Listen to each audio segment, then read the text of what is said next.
Welcome sa ating channel, ang Linggo Tune. Halina't matuto kasama sina Teacher Sally at Teacher Sol. Ngayon ay mapapakinggan mo ang mga seleksyon sa Phil-Erie Filipino Grade 4. Narito ang ikalawa at huling bahagi ng pananapos na pagtatasa sa Filipino para sa ikaapat na baitang.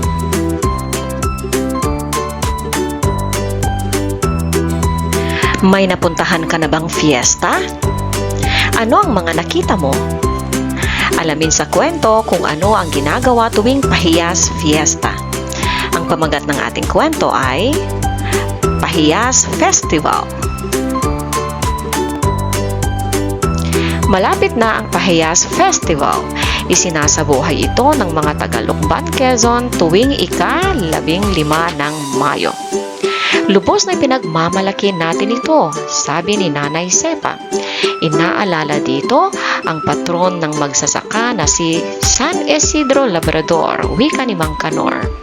Balita na ito hanggang sa kabisera. Walang tigil ang mga kababayan natin sa paghahanda, dagdag ni Nanay Sepa. Buong bahay ay nilalagyan ng mga palamuti. Nagmumula ang mga palamuti sa mga ani sa bukid. Gamit din bilang dekorasyon ang makukulay at ibang-ibang hugis na keeping na mula sa bigas. Ang pinakamagandang bahay ay makatatanggap ng malaking gantimpala. Ihahanda ko rin ang ating kalabaw, sabi ni Mang Kanor. Pababasbasan natin ito para malayo sa sakit. Sana maging masagana ang ating ani sa darating na panahon. Hihilingin natin ito sa dakilang lumikha, wika ni Nanay Sepa. Makinig sa mga tanong at piliin ang tamang sagot. Ano ang hindi ginagawa tuwing Pahiyas Festival? A. May parada ang lahat ng kalabaw na may sakit. B. Binabasbasan ang mga magsasaka at mga kalabaw. C. May paligsahan ng pinakamagandang palamuti sa mga bahay. Isinasabuhay ang Pahiyas Festival sa Lucban, Quezon. Ano ang ibig sabihin ng isinasabuhay sa pangungusap na ito? A. Kinikilala ang mga taga-Lucban, Quezon. B. Mabubuhay muli ang patron ng Pahiyas Festival. C. Inaalala ang patron ng mga magsasaka sa Quezon. Ano kaya ang makikita sa mga bahay sa Lucban tuwing Pahiyas Festival? A. Iba't ibang uri ng mga patron ang inihahanda rito. B. May keeping at mga ani na palamuti sa mga bahay. C. May makukulay at masasarap na tindang pagkain.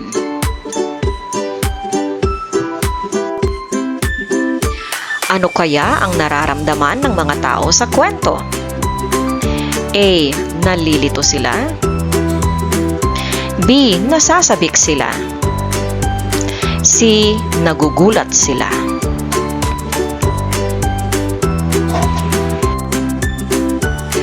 Ano ang layunin ng sumulat ng kwento?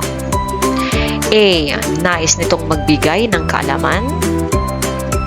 B. Hatid nito ang bagong balita.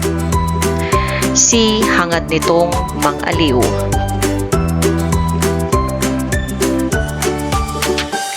Ano ang ginamit ng sumulat ng kwento para ihatid ang mensahe nito?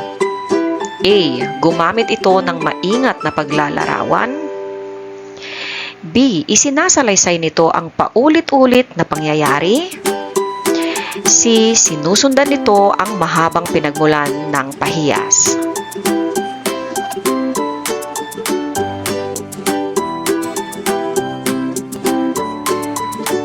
Nakakita ka na ba ng kakaibang lugar?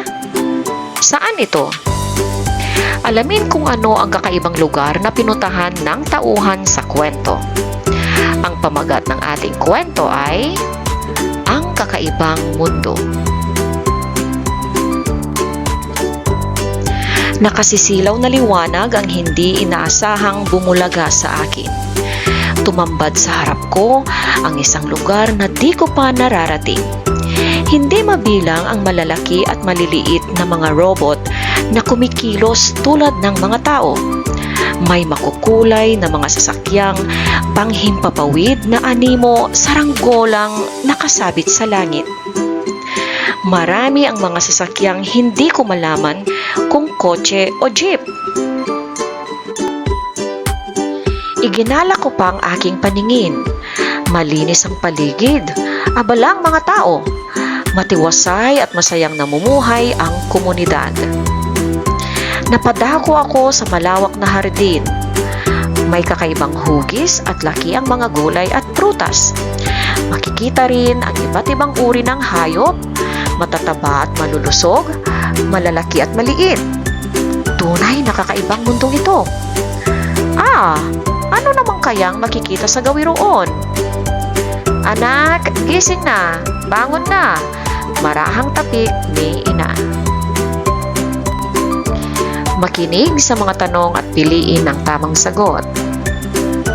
Alin ang hindi nasasaad sa kwento?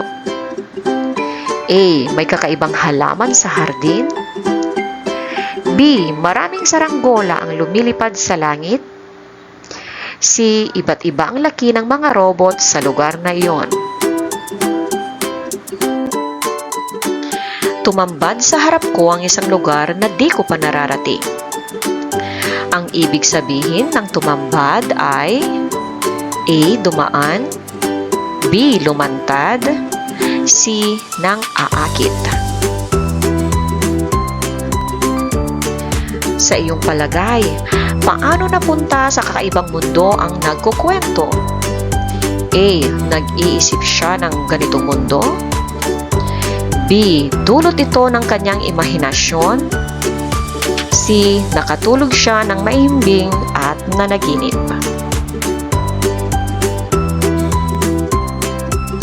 Ano kaya ang nararamdaman ng naglalahad ng kwento? A. Nalilito siya.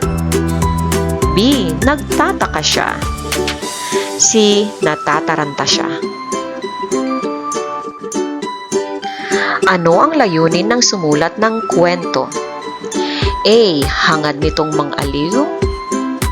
B. Hatid nito ang isang balita. C. Taglay nito ang bagong kaalaman.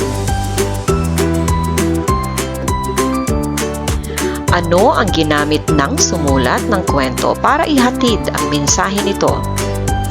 A. Gumamit ito ng makukulay na mga salita sa paglalarawan. B. Kaakit-akit na mga lugar ang dinayo ng tauhan sa kwento. C. Maganda ang palitan ng pag-uusap ng mga tauhan sa kwento. Salamat sa panonood. Huwag kalimutang mag-like, mag-comment, mag-share at mag-subscribe. Hanggang sa susunod na video, paalam!